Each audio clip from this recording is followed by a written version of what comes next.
Hey, do you want to know the truth about sundown towns? It's much deeper and darker than most people realize, and quite honestly, it could make some people uncomfortable. But let's go for it, because I'm not here to make anybody comfortable. I'm here to tell the truth to the people who were never given it. So the so-called black people in this country, most of them were not immigrants. They weren't brought here from somewhere else. They were indigenous people of the land. The original families who lived here long before the settler came in and renamed everything, rewrote everything, and tried to erase them. Sundown towns, they are one of the clearest examples of that. So imagine your ancestors lived on a piece of land for generations.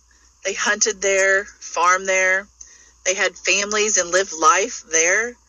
They even buried their loved ones there. They built communities long before the word town even existed.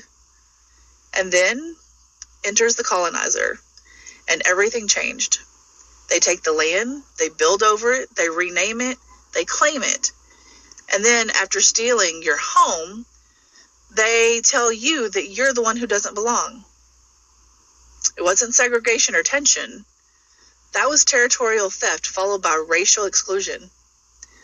Sundown towns weren't just anti-black, they were pro-white zones, created to keep white control over land that was never theirs.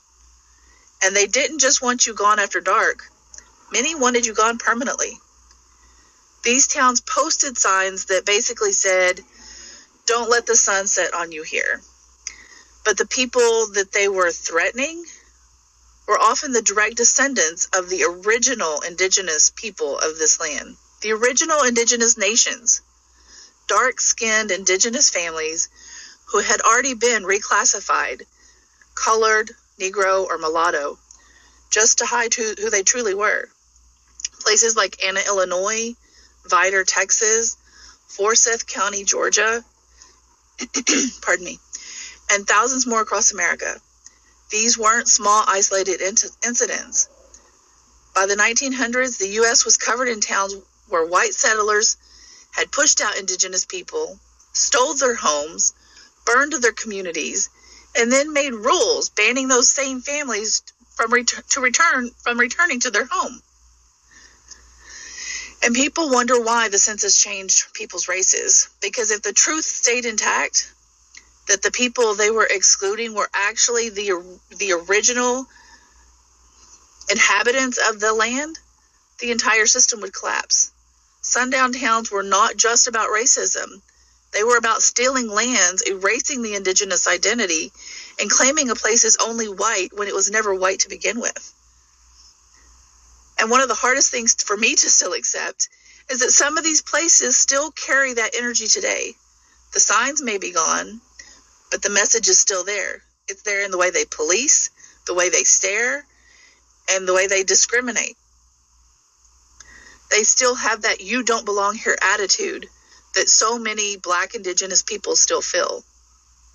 So let's call it what it was and what it still is. A system built to keep the descendants of the original people off their land their ancestors once walked freely on.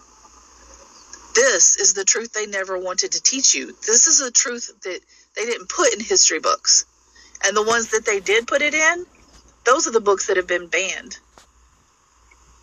But this is where the truth is being brought back. Because you can't erase land and you can't erase the people who are the land. The more you know.